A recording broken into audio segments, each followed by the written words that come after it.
Olá, olá, tudo bom com você? Bom dia, boa tarde, boa noite. Estamos aqui em mais um dia para conversar com você, para partilhar com você esse livro maravilhoso, Erros e Acertos de 40 Mulheres da Bíblia. Tanto para a sua edificação como para lhe auxiliar no seu ministério com mulheres, tá bom? Vamos ao capítulo 13. O tema é: Elas temeram a Deus e não ao Faraó. Falarei sobre Sifrá e Puá. Eram as parteiras de Israel. Você encontra esse relato em Êxodo capítulo 1. E eu sempre digo, quem está acompanhando, é muito importante você ir na palavra de Deus e ler diretamente lá, para você conhecer a reflexão que eu estou fazendo é baseada nisso. Senão você pode até nem entender o que eu estou falando. Bom, a história dela se passa quando a geração de José já não existia mais no Egito. E o povo hebreu se multiplicava, tornando-se uma ameaça para o novo faraó. Os israelitas tornaram-se escravos do rei e eram submetidos a trabalhos forçados. Mesmo sendo oprimidos, o povo de Deus não parava de crescer no Egito. Por conta disso, o rei deu uma ordem a essas duas mulheres, que ao assistirem o parto das hebreias, quando nascessem meninos, elas deveriam matá-los, deixando que apenas as meninas vivessem. Todavia, por temerem a Deus, elas não obedeceram às ordens do faraó e deixaram os meninos viverem.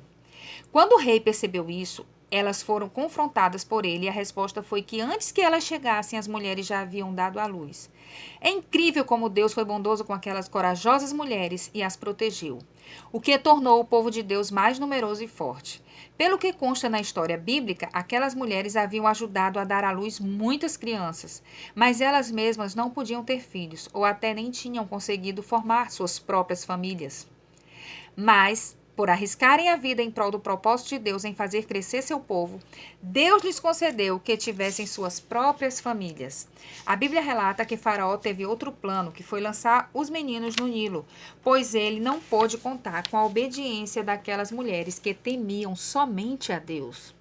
Essa história me faz lembrar a história de Irena Sandler, uma polonesa que trabalhava como assistente social e salvou 2.500 crianças judias do regime nazista.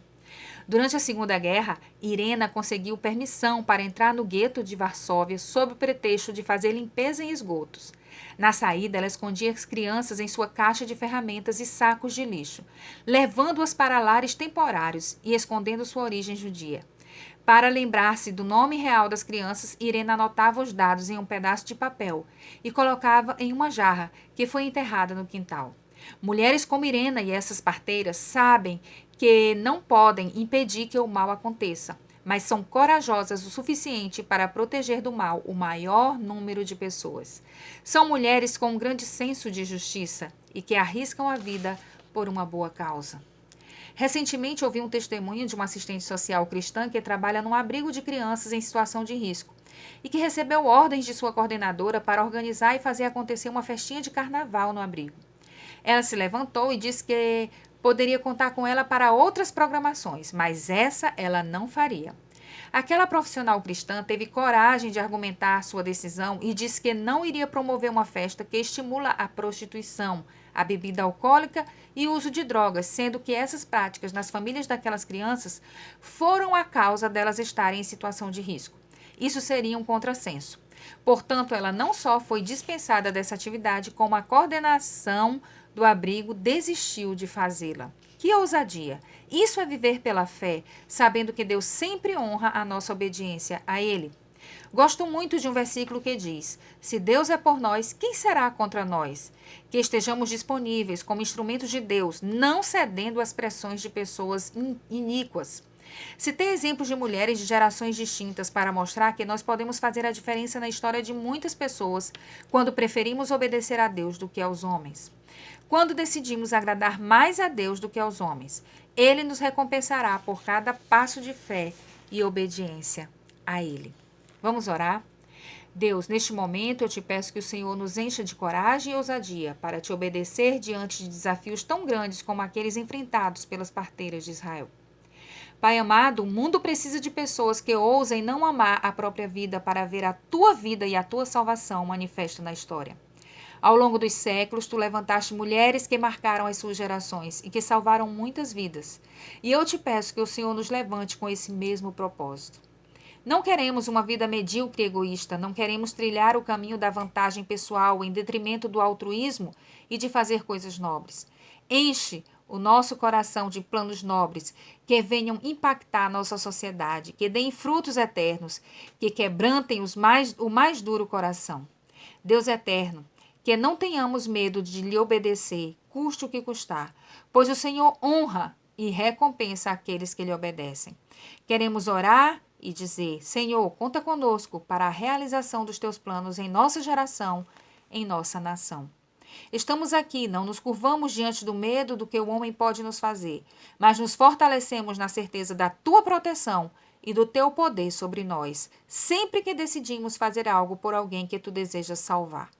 Nos usa para a tua honra e glória, em nome de Jesus. Amém. Perguntas para reflexão ou discussão em grupo. 1.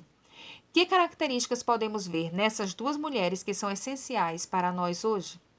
2. Alguma vez você foi pressionada a fazer algo que contrariava a sua fé?